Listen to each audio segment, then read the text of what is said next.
Great. Okay. Okay, good morning, good afternoon, everybody. It's 10 minutes into the afternoon. And I want to thank our great ranking member of HISGAC, Senator Peters, and a great member of HISGAC and head of PSI, Senator Blumenthal, for joining me. And this morning, I was really proud to join every single one of my Democratic colleagues on the Homeland Committee in invoking a century-old and little-known law known as the Rule of Five to compel the Department of Justice to release the full and complete Epstein files. Under federal law, when any 5 senators on the Homeland Security Committee call on the executive branch must comply. Our request covers all documents, files, evidence, and other materials in possession of the DOJ, the FBI, related to the case of United States versus Jeffrey Epstein. While protecting the victims' identities can and must be of top importance, the public has a right to know who enabled, knew of, or participated in one of the most heinous sex trafficking operations in history. Let me remind everyone of what's happened in recent months. Donald Trump campaigned on releasing the Epstein files. He broke that promise. In February, FBI Director Kash Patel promised during sworn testimony in his confirmation hearing he would, quote, make sure the American public knows the full weight of what happened. Well, that has yet to happen. A.G. Bondi said in February that his supposed, quote, client list, she said, was sitting on her desk right now to review. And she said that's been a directive by President Trump. 5 months later, we have 0 answers, only more questions. What have we gotten since? Stonewall, evasion, lies. Trump was asked earlier this month if he had ever been informed whether or not he was mentioned in the Epstein files, and now we know he lied. He said no, but in fact he was told by the Attorney General in May that he was mentioned. And when the House had an opportunity to take votes on the Epstein files, Speaker Johnson skedaddled out of town, launching the Epstein recess. This is not complicated. After promising full transparency for years, every single time Trump, his administration, Republican leaders have had a chance to be transparent about the Epstein files, they've chosen to hide. The evasions, the delays, the excuses, they are not just odd, they're alarming. It begs the question, if there's nothing to hide, why all the evasiveness? Trump should stop hiding from the truth. He should stop hiding from the American people. So today, Senate Democrats took action. We're invoking federal law and using our authority as a check on the executive to compel transparency. That's why today's letter matters. It's not a stunt. It's not symbolic. It's a formal exercise of congressional power under federal law. And we expect an answer from DOJ by August the 15th. That's what accountability looks like. This is what oversight looks like. And this is what keeping your promises to the American people look like. I urge my Republican colleagues in the Senate, if you believe in transparency, if you believe Congress has a role to play in checking the executive, join us. Join us in calling for more transparency on the Epstein files. Because once there's transparency, the truth emerges.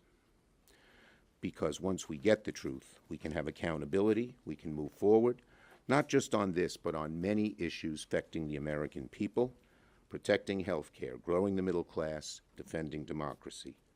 But none of that is possible if the public loses faith that justice only applies to some, not all. Senator Peters has taken a great lead on this issue as ranking member of the Homeland Security Committee, and I'm proud to call on him to speak. Thank you, Chuck. Well, thank you, Chuck. You know, the American people want and deserve transparency from their elected officials. On the campaign trail, President Trump promised many times to deliver that transparency by making the records in the Jeffrey Epstein case public. And now he is going back on that promise. This kind of reversal is what leads to distrust of elected officials. It also, we all know, it breeds conspiracy theories and misinformation. But the solution is very clear. Americans deserve transparency from congressional Republicans and the Trump administration. Our Republican colleagues are failing to conduct independent oversight of the administration and call for this information to be made public. Some have even publicly said they want to provide, and this is a member of the U.S. Senate, a Republican member, who said that they wanted to provide, quote, cover. Republican senators said it. They want to provide cover to President Trump after his reversal. And that's why my Homeland Security Committee Democratic colleagues and I are pressing the Justice Department to produce files related to the Jeffrey Epstein investigation.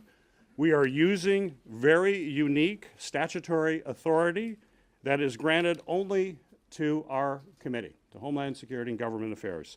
The statute that we are invoking requires the administration to hand over documents requested by any 5 members of the Senate committee.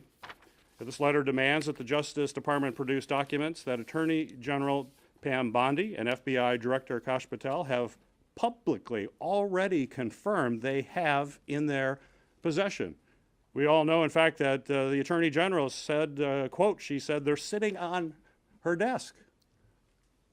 It should be pretty easy to turn over documents that are sitting on the Attorney General's desk. It's certainly disappointing that we have to take this action to hold President Trump to his word, but we believe that providing this transparency is what is best for the American people. Joining me on that letter and also working in his own right as the ranking member of the Permanent Subcommittee of Investigations as part of my committee is Richard Blumenthal. Thank you, Gary. Senator Blumenthal. Thank you. I want to thank, first of all, Senator Schumer for his leadership and Chairman Peters, Ranking Member Peters, for taking the lead here as well. This letter has the force of law. This letter invokes a statute that has been little used because it has been unnecessary in the past to enforce transparency. It's necessary now because this administration is stonewalling and stalling and concealing. And the American people are rightly asking, what do they have to hide?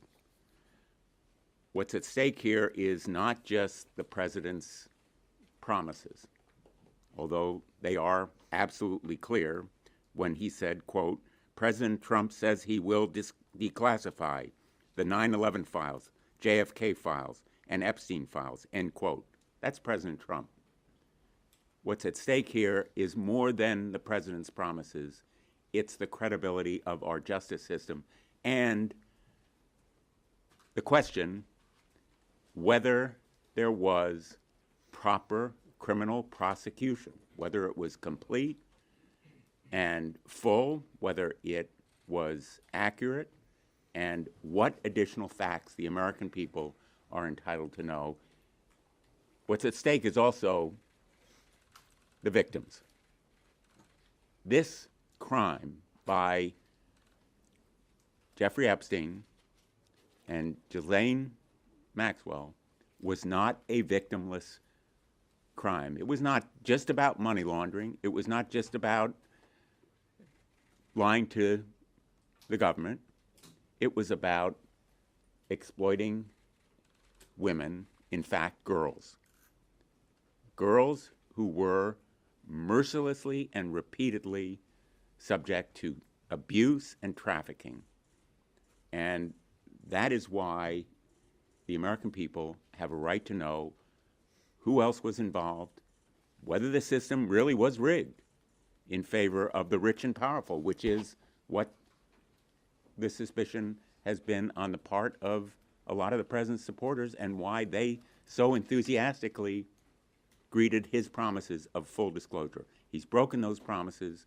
We're going to enforce the law to make him fulfill his commitments to be transparent and full in disclosure. Thank you. Thank you, Richard. We'll take questions on this subject first. Yes.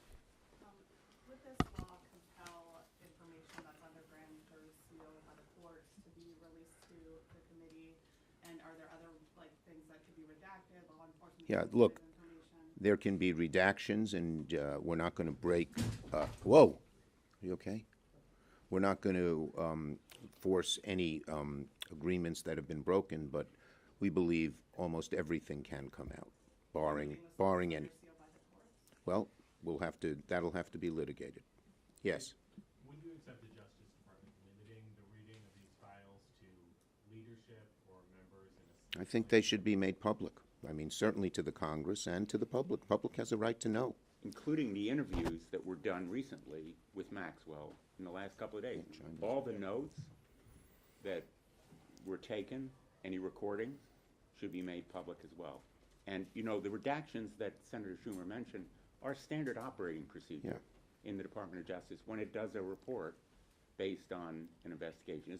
It's rare, but it's not unusual. Yeah. When the Justice Department Go ahead. You both can go. Do you want to go at once? We'll answer to. Go ahead. He goes first. If they don't respond to your request, is there any enforcement mechanism? Is there any way for you guys? Well, our hope is that our Republican colleagues will join us in this. This is a law. This has been made. It should be bipartisan. And we're still, Gary, we're still talking to Republican colleagues about trying to join us, and that may help get this public. But if not, there's recourse in the courts. This is the law. And so Yes. how can Democrats, as the minority, take this to the courts? Explain There, how that would work. we have talked to some of our lawyers, and this can be challenged in the courts.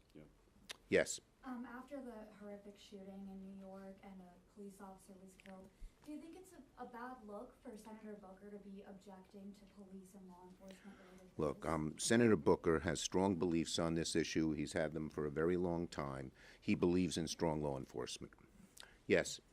Some of your Democratic colleagues have talked about making an amendment to the minibus related to the Epstein files. Will you use that for the NOMS negotiations that are going on to try to enforce the law? Look, we on the initial minibus, we are running a hotline right now. Okay? Yes.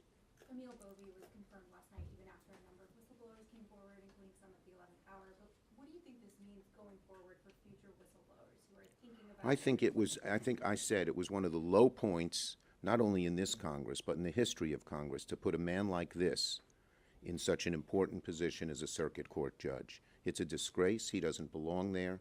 And our Republican, he only had one qualification. He'd do whatever Trump wants.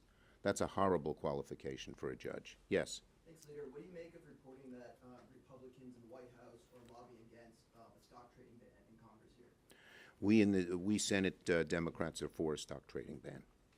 Okay. Thank you, everybody. Do you want to go ahead, And Gary? we just passed it out of committee before this meeting here, and on a bipartisan basis. And do you have any comment on Senator Hawley and Scott kind of going back and forth, arguing about it? It was a spirited committee hearing, but the end result was that we passed it out and it now moves to the full Senate. And Thank you, everyone. Go ahead, Dick. Go ahead. And thanks to Senator Hawley for championing this cause. Yeah. Thanks, everybody. Thank you. I thank Senator Blumenthal and Senator Peters for championing